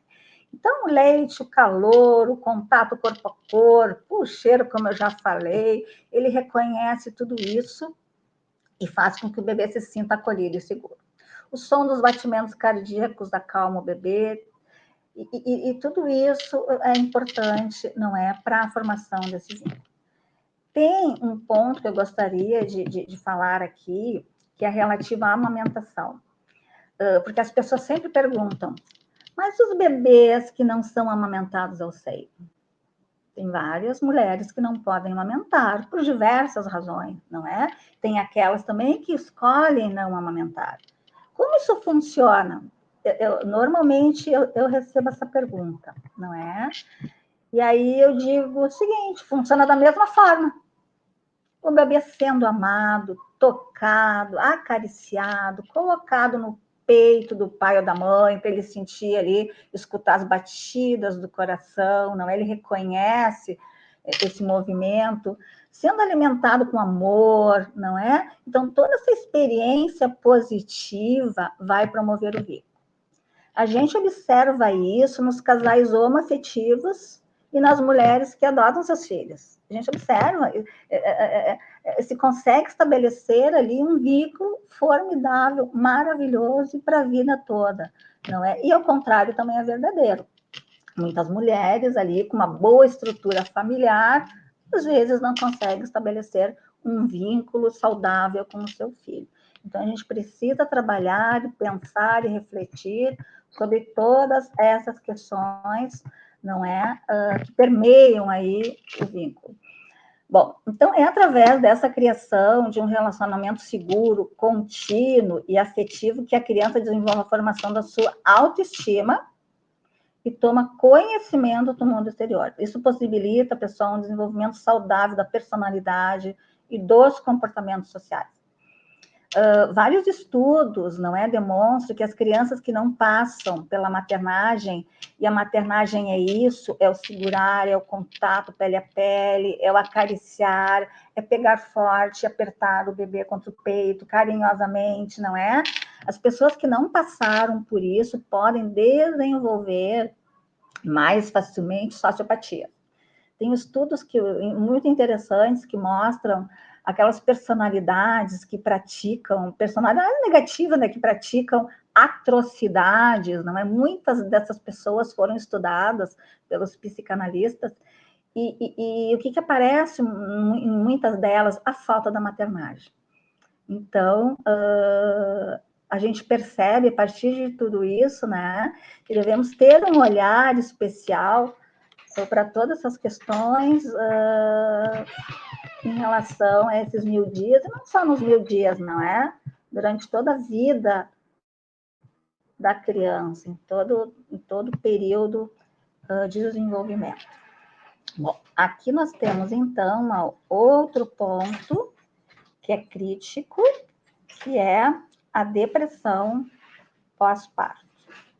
A gente sabe que 20% das mulheres apresentam depressão no pós-parto, no mundo inteiro, isso não é só no Brasil, e 50% dessas não são diagnosticadas, o que é algo grave. Eu lembro da preocupação da professora Carmen Hitch, do nosso programa Mãe Bebê. A professora Carmen Hitch é psicóloga, e ela sempre dizia o seguinte para nós, assim, porque nós temos alguns indicadores no nosso projeto, e nosso programa, e ela dizia sempre assim, ela sempre dizia, gente, o percentual de diagnóstico das mulheres com depressão pós-parto está muito baixo. O nosso indicador não condiz com a realidade. Por que isso? Porque muitas vezes, pessoal, é difícil essa percepção. As manifestações podem ser sutis, elas requerem uma interação maior com a família, não é? Para que seja despertada a confiança da mulher, para que ela possa, então, relatar os seus sentimentos. Então, nem sempre é tão fácil identificar esse transtorno. A gente precisa diferenciar a depressão do baby blues. Esse é diferente da depressão. Essa é uma, digamos assim, uma labilidade emocional transitória, onde a mulher apresenta ansiedade, nervosismo, choro, que ocorre por fatores hormonais, fisiológicos, não é? Da gestação e do período após. Os organismos estão se reorganizando, o organismo da mulher está se reorganizando para voltar ao seu estado normal. E também tem uma outra questão que é o enfrentamento, não é? Um novo desafio de cuidar de um bebê, que talvez seja a primeira gestação, a ansiedade está mais exacerbada, a ansiedade aumenta, o sentimento de talvez não ser capaz de cuidar do bebê, gera estas manifestações também de nervosismo e choro, enfim. Só que a depressão é diferente. A depressão, como a gente já sabe, é um quadro patológico, não é? E existem consequências que impactam em toda a família e no desenvolvimento da criança. Então, as consequências, por exemplo, podem ser, por exemplo, se apresentarem na forma de negligência, na alimentação do bebê e no cuidado, o bebê fica irritável, apresenta vômitos também, pode apresentar vômitos, pode apresentar morte súbita por mau posicionamento, ocorrem aqueles chamados machucados acidentais, ele se machucou, ele caiu da cama, não é? Até o suicídio ou infanticídio nos casos mais graves. Também pode ocorrer a depressão do companheiro e, inclusive, o divórcio. E a gente sabe que as crianças maltratadas, principalmente nas fases iniciais da vida, podem apresentar desenvolvimento cognitivo inferior, distúrbio do comportamento e psicopatologias na infância e também que podem se perdurar para a vida toda. Tá? Então, é uma situação bem grave que a gente precisa trabalhar, não é? Pensar e buscar alternativas junto às famílias. Bom, nas fases, não é? Vamos falar um pouquinho das fases, então, nessa fase do desenvolvimento da criança, que vai de 0 a 2 anos. Resumidamente, não é? Nós poderíamos dizer que essa fase se constitui um processo adaptativo da criança, não é? Que é contínuo, e para ela tentar compreender o mundo que está envolvida. Então, ela assimila informações através do processo sensório-motor e utiliza as experiências vividas.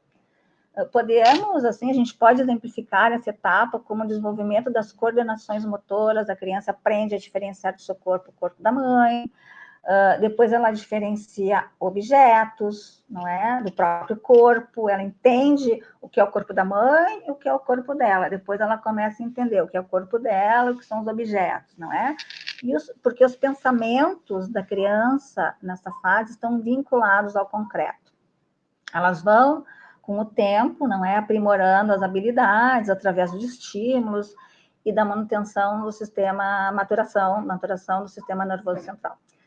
Também se considera, e que é importante, que o desenvolvimento da criança é um produto da sua cultura, não é?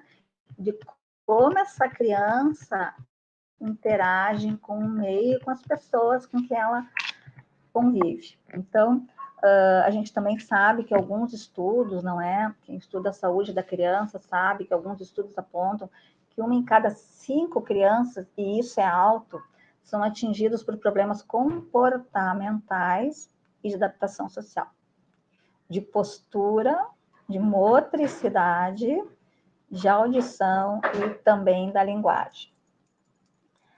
Então, a avaliação dessas situações, não é, de risco, investigações de problemas e orientações devem ser feitas por equipes multidisciplinares com abordagem interdisciplinar. Então, não é cada um trabalhando no seu espaço de forma independente. A gente precisa integrar, a gente precisa convergir, para evitarmos, então, a fragmentação, não é, dessa assistência, para que a gente obtenha, então, resultados mais satisfatórios aí, não é, em relação às nossas intervenções.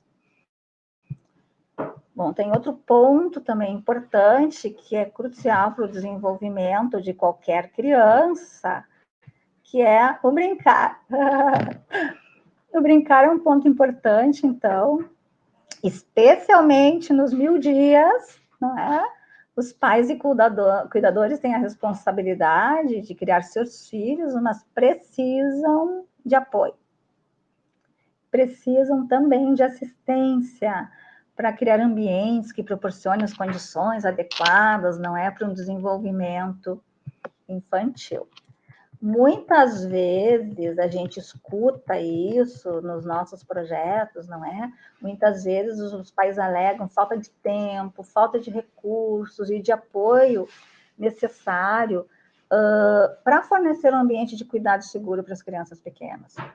E isso é verdade, muitas vezes a gente chega numa casa, não é? E a criança está dentro de um berço.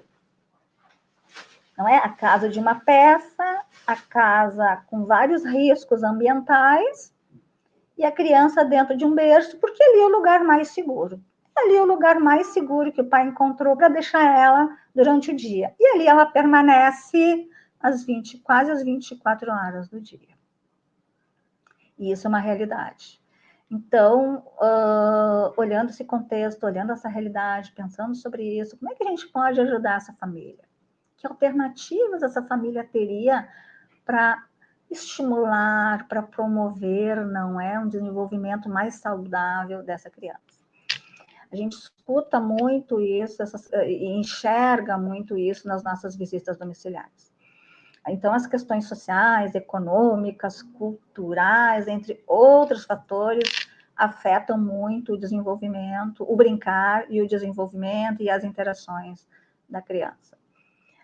O nosso papel, então, é avaliar cada caso, não é? E oferecer alternativas, como eu falei, que venham ao encontro de cada família conforme a sua realidade. E isso é fundamental. Não adianta num consultório, num outro ambiente, a gente fornecer orientações, que tem que ter isso, que tem que ter aquilo, que tem que ter aquilo, só que a realidade das famílias são extremamente diferentes, talvez, daquilo que eu penso em termos de aconselhamento. Então, entender o contexto, compreender e alinhar o nosso aconselhamento é o fator-chave aí para o sucesso em relação a tudo isso. Então, a criança, nos primeiros meses, e vocês já devem ter visto isso, não é? A gente costuma dizer, e com certeza quem é mãe, quem tem filho pequeno já viu isso, a criança começa a brincar com as mãozinhas, não é? E a gente diz que é o primeiro brinquedo do bebê são as mãozinhas. Então, ela brinca com a mãozinha, depois o bebê brinca com a língua, faz bolinha, dá aqueles guspizinhos, assim, não sei quem tem filho já viu, bota a linguinha para fora e faz bolinha. Ele começa a imitar, não é? A gente faz careta, faz movimentos com a face, faz sons, ele começa a imitar esses sons, imitar essas caretas. Então, ele está brincando, não é? Ele está brincando, ele está aprendendo a brincar, ele está se relacionando. Então, em cada fase do desenvolvimento da criança, é necessário entender, então, essa forma de brincar. E propor aí, não é, o estímulo adequado para essa criança. É da natureza do bebê e da criança brincar. Isso não requer recursos financeiros. Quantas vezes, e vocês já devem ter visto isso também, nós oferecemos um presente para uma criança e ela prefere brincar com a caixa do presente. Já viram isso? Se interessam mais pela caixa do que pelo presente. Por que se interessam mais pela caixa, muitas vezes? A resposta é simples. Isso nas fases iniciais. Depois, quando entro lá para a fase escolar, já muda, não é? Mas nós estamos falando aqui dos bebês até 2 anos de vida. A resposta é simples, não é? Porque elas são criativas, imaginativas, gostam de explorar, são exploradoras natas, não é? E a gente não pode abafar isso numa criança. Então, a gente precisa aproveitar esse potencial e também criar. Então, é uma oportunidade para os pais também criarem junto, fazerem junto, se divertirem junto com o seu filho, não é? São momentos que vão ficar marcados para a vida toda. Eu queria lembrar aqui, comentar que no semestre passado, um aluno de fisioterapia criou brinquedos de material reciclável e levou para o nosso projeto. A gente teve um dia que nós falamos sobre brincar, e ele levou alguns brinquedos que ele fez e que ele fazia para o filho, e com material reciclável. Brinquedos maravilhosos, isso foi muito legal, foi nosso programa Mãe Bebê. Brinquedos bem simples, que qualquer um, eu não sou muito habilidosa com isso, mas qualquer um pode fazer, não é? Que pode ser construído com a colaboração da criança, devem ser construídos com a colaboração da criança, não é? Promovendo aquela interação que eu já falei com os pais, e inclusive com toda a família, não é? As garrafas sensoriais, não é? As garrafas sensoriais, tem a fotinho ali, aqui, das garrafas sensoriais, ó. São simples de fazer, não é? O único cuidado é deixar a tampinha bem fechadinha, então pode colocar ali um feijãozinho, se não tem nada colorido para colocar ali, bota feijão, bota arroz, bota pedrinha, não tem feijão, arroz, não dá para desperdiçar, não é? Então bota pedrinha, bota areia, lava bem a garrafinha, fecha bem. As crianças adoram se divertir com isso, não é? E não requer, não é nenhum recurso aí financeiro. Então, tem muita coisa que pode ser feita, porém os pais, não é, muitas vezes precisam de estímulo e ajuda por entendimento de que o brincar é fundamental para o desenvolvimento cognitivo, motor, criativo, afetivo, enfim, não é? A gente não pode esquecer desse ponto ali, que é fundamental ali para o desenvolvimento e felicidade, não é? Como é bom brincar, como é bom quando a gente brinca também, não é? Nós gostamos de brincar, eu gosto de brincar até hoje, não é? Então, promover isso para uma criança é fantástico, e às vezes ela está inserida num contexto difícil também, não é? Então, a gente precisa pensar em alternativas. Bom, em relação, não é, ao desenvolvimento, esse quadro que vocês estão vendo aí, eles faz parte do caderno do Ministério da Saúde, onde fala sobre atenção ao crescimento e desenvolvimento. Talvez até vocês já conheçam, não é? Talvez vocês já tenham visto esse quadro, estudado em alguma disciplina. Então, o que esse quadro mostra? Mostra cada fase do desenvolvimento e os pontos-chave, não é? A serem investigados detalhadamente em cada uma das fases.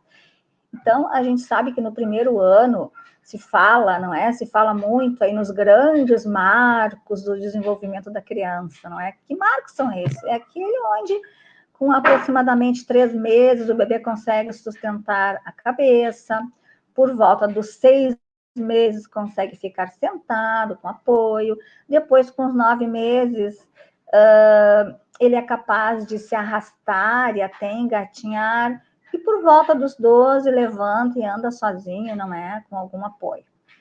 Tá? Agora, importante também chamar a atenção que um desvio isolado em algum ponto, muitas vezes não representa alteração.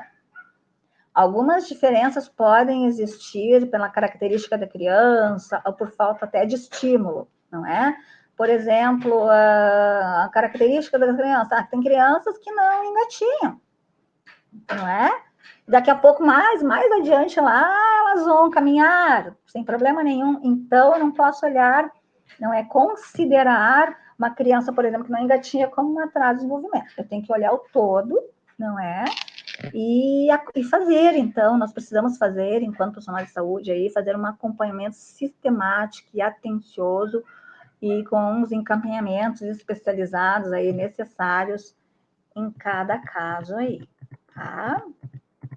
Bom, agora vamos falar aqui um pouquinho, vou trazer para vocês aqui um pouquinho das questões relacionadas às políticas públicas, né? Então, para garantir assistência à criança, né, temos implementado aqui no nosso país a Política Nacional de Atenção Integral à Saúde da Criança, que é orientadora das nossas práticas de atenção à criança, não é? Então, nós precisamos conhecer os seus princípios e seus eixos estratégicos, porque isso amplia as ações dos profissionais para garantir, então, essa atenção integral que a criança precisa. Então, essa política, ela possui 7 eixos norteadores, com estratégias específicas em cada eixo, como vocês podem observar aí nesse slide. Inicia na gestação, parto, nascimento, continua ao longo do ciclo vital da criança, com ênfase na amamentação, a amamentação e alimentação, como os colegas já mencionaram, acompanhamento do crescimento e desenvolvimento, atenção à criança com agravos e problemas crônicos, atenção às situações de violência, né, e acidentes, atenção à criança com deficiência e crianças também vulneráveis, e tem um enfoque na vigilância também em relação ao controle da mortalidade infantil. Então, essa política ela é abrangente, porém existem fragilidades em relação ao quantitativo, existem algumas fragilidades. Então, vou mencionar a primeira, que seria em relação ao quantitativo e qualitativo de pessoas especializadas na área da criança, para o atendimento de toda a demanda. Também existem alguns problemas com recursos físicos, não é? Que são escassos e processos desajustados, não é? Isso é evidenciado na prática e apontado em alguns estudos, não é? Então, temos muito ainda que evoluir, mas é uma política fundamental, importante, e que vem alavancando muitas ações, não é? Que com certeza estão diminuindo e melhorando os índices de mortalidade infantil. A gente não chegou ainda no patamar desejado, mas a mortalidade infantil está numa curva decrescente, tá? Então, a política de atenção à criança também preconiza as consultas de pericultura e visitas domiciliares, não é? Como ações estratégicas, sendo, então, um dos objetivos a avaliação da criança através do exame físico, orientação e conscientização das mulheres sobre os primeiros cuidados com o recém-nascido, por exemplo, como banho, troca de fraldas, posição para dormir, prevenindo a morte súbita. Cuidados com o coto umbilical, cuidados com a pele, amamentação, vacinação, higiene ambiental, identificação precoce de riscos e agravos. E cuidados também que continuam, então, até os 2 anos de idade. Faz, então, as oportunidades devem ser aproveitadas, não é? A gente já falou, o professor Davi mencionou essa questão do aproveitamento dessas oportunidades lá na sua fala. Mas eu acho aqui importante não esquecer e destacar o papel realizado nas estratégias de saúde da família, que é um trabalho bárbaro, não é? E também nos projetos de extensão das universidades. Porque através das visitas, e a gente faz nesses espaços visitas domiciliares, né? Eu chamo atenção para isso também, que são extremamente valiosas, porque através delas a gente consegue entender os cenários e a dinâmica familiar, a gente consegue estabelecer vínculos, despertando, então, a confiança e podendo, então, a partir disso, traçar um planejamento mais assertivo para cada família. Tá? Então, nós temos aí ações, não é? Dentro dessa política toda, ações aí muito importantes que devem ser cada vez mais incrementadas e festejadas e replicadas. Bom, a amamentação aqui, tem esse slide aqui da amamentação que eu trouxe, os colegas já comentaram, o professor Davi, a professora Carol, o professor Ronairo também, né? Nós já sabemos que o leite materno é um alimento que melhor atende às necessidades, não é, nutricionais do lactante, está indicado como alimentação exclusiva até os 6 meses de vida, e mantido até os 2 anos de idade ou mais, como preconizado pela Organização Mundial da Saúde.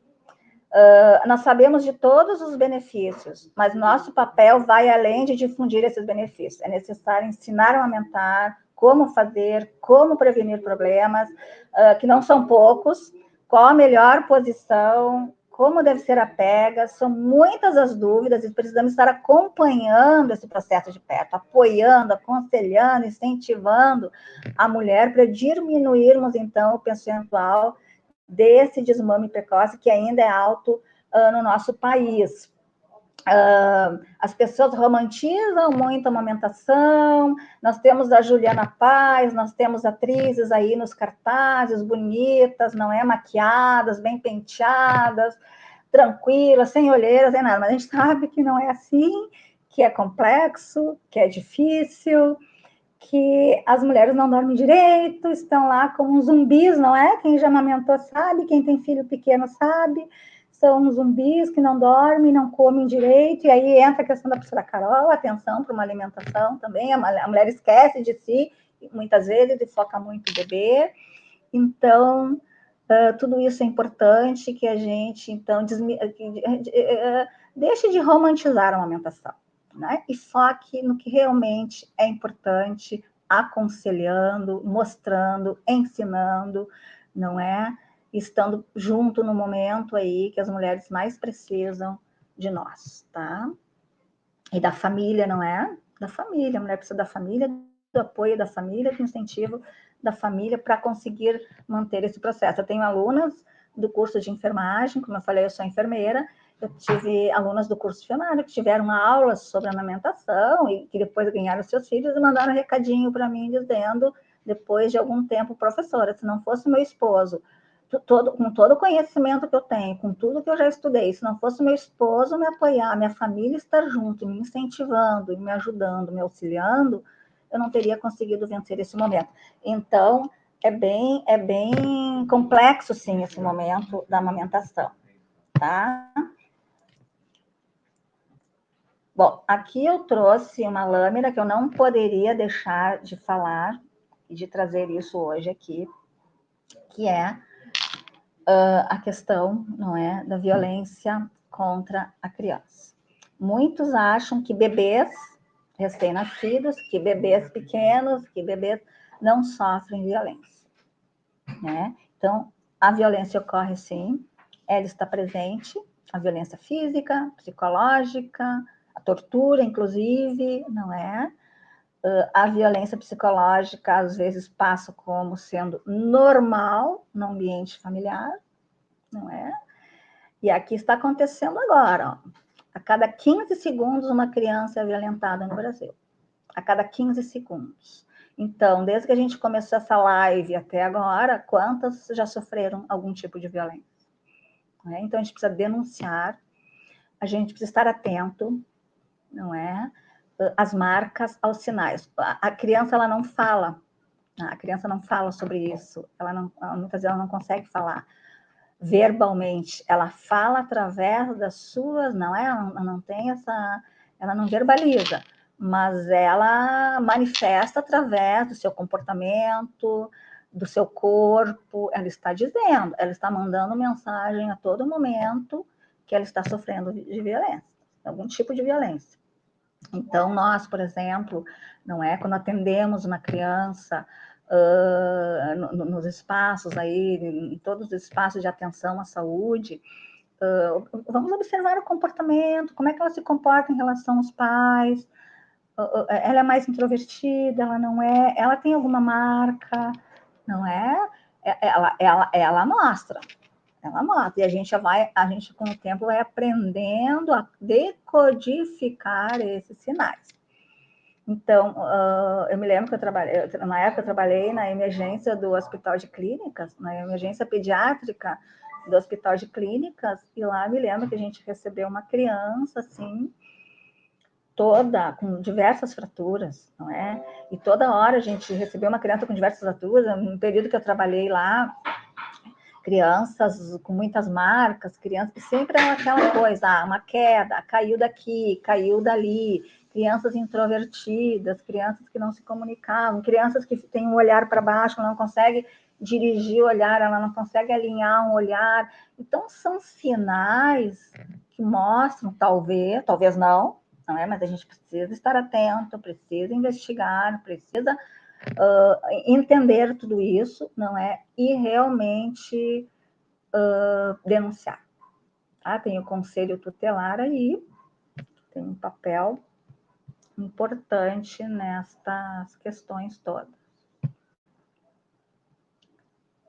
Muitas marcas, pessoal, a gente vê uma marca característica, eu não sei se o Davi depois pode concordar comigo, é a marca no braço, assim, quando é bem característico ali, marca assim, na anterior e posterior ao braço, nas laterais, não é? Essas marcas são equimoses, as crianças que são apertadas e puxadas, e esse braço comprimido por um adulto. Não é? Nas pernas também, agora eu me lembrei que eu ia falar no Hospital de Clínicas, nós recebemos também crianças com queimaduras nas pernas, queimaduras de cigarro, então elas são torturadas, pressionam o cigarro nas pernas. Então, essas marcas, elas estão presentes e a gente precisa ficar atento. E às vezes não são só marcas físicas, não é? São marcas psicológicas. Aqui eu trouxe também se a gente quer cuidar, tratar e se preocupar, não é? E a gente se preocupa, é esse o nosso papel de promover ações, enfim, a gente precisa falar sobre isso, a gente precisa estar atento a isso, e essa é a nossa responsabilidade. Então, esse mapa aqui mostra o número de denúncias em cada estado do nosso país. A gente olha os números ali e fica um pouco assustado, não é? De um projeto chamado Sonhos Interrompidos. Mas, gente, isso aqui, esse panorama aqui nesse slide mostra as subnotificações. A gente se assusta com o número, mas isso aqui está subnotificado.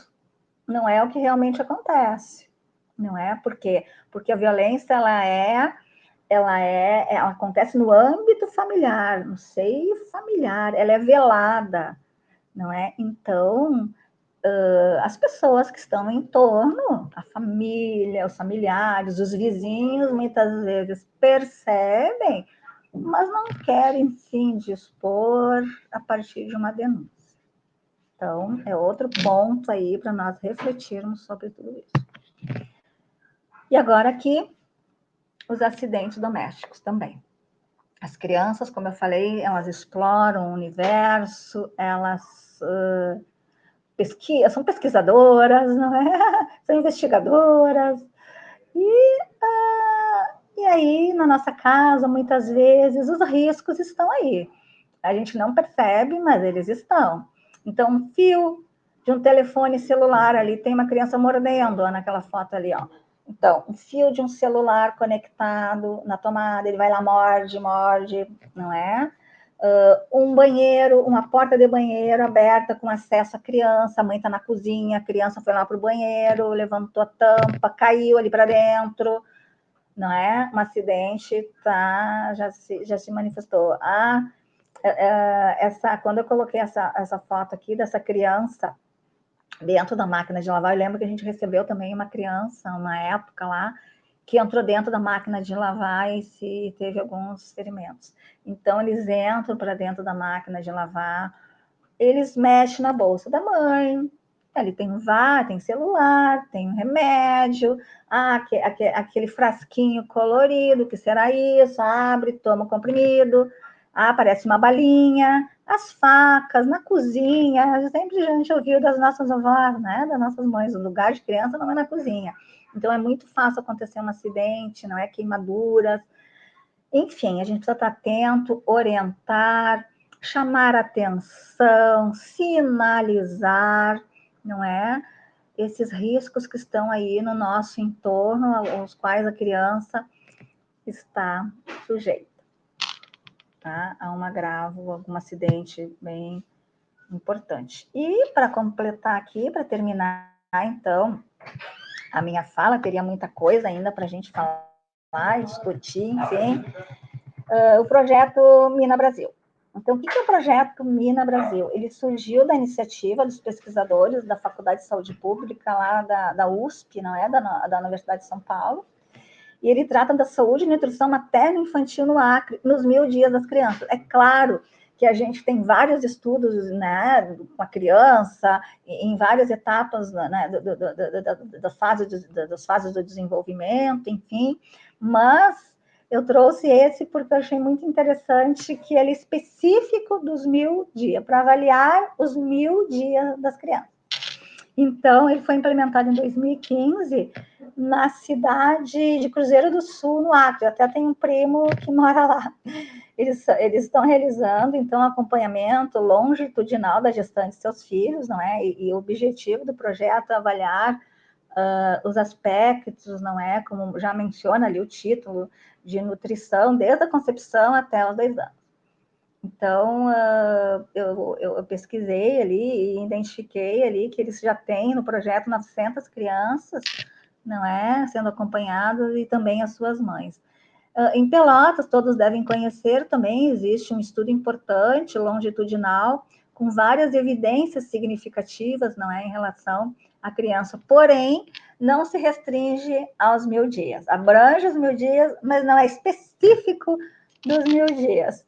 Por isso que eu trouxe esse slide aqui para vocês, que eu achei bem bacana. E é isso, pessoal. Muito obrigada pela atenção, não é? Muito obrigada pela oportunidade. Tem perguntas? Temos perguntas? Deixa eu ver aqui.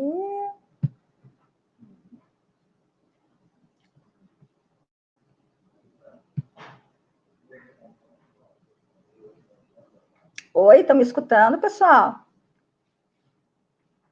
Isso, não é, Rosane? Exato, né? Nós estamos com um problema importante aí com as crianças restritas, não é? Em ambientes fechados, pequenos. Nem todos têm uma casa com pátio para explorar esse espaço, não é? Estão em apartamentos, enfim. Mas a gente precisa fazer o melhor, não é? Dentro desse contexto difícil, desse contexto trágico aí da pandemia, vamos fazer aquilo que a gente pode da melhor forma possível. Eu sempre digo isso. A gente não pode ter a BMW, mas vamos fazer um fusquinha bem feitinho, vamos trabalhar, vamos desenvolver o nosso fusquinha, não é? Dentro das nossas possibilidades aí, a gente vai trabalhando e fazendo da melhor forma aquilo que é possível.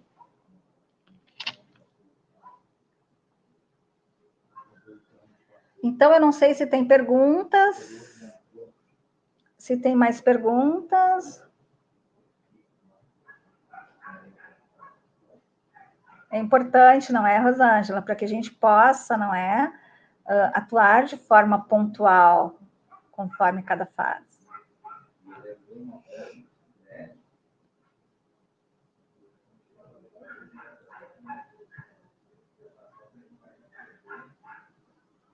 Eu não sei, terminamos. Tem mais alguma pergunta? É só encerrar? Tá bom. Então, muito obrigado. Aqui tem a Rosane colocando alguma coisa assim, o brincar na pandemia está muito prejudicado. Ah, tá. Então, ela já colocou aqui, já repetiu. Então, pessoal, muito obrigado pela atenção. Nós agradecemos. O programa Mãe e Bebê agradece o convite. Estamos disponíveis quando precisarem, podem contar conosco. Muito obrigado pela atenção.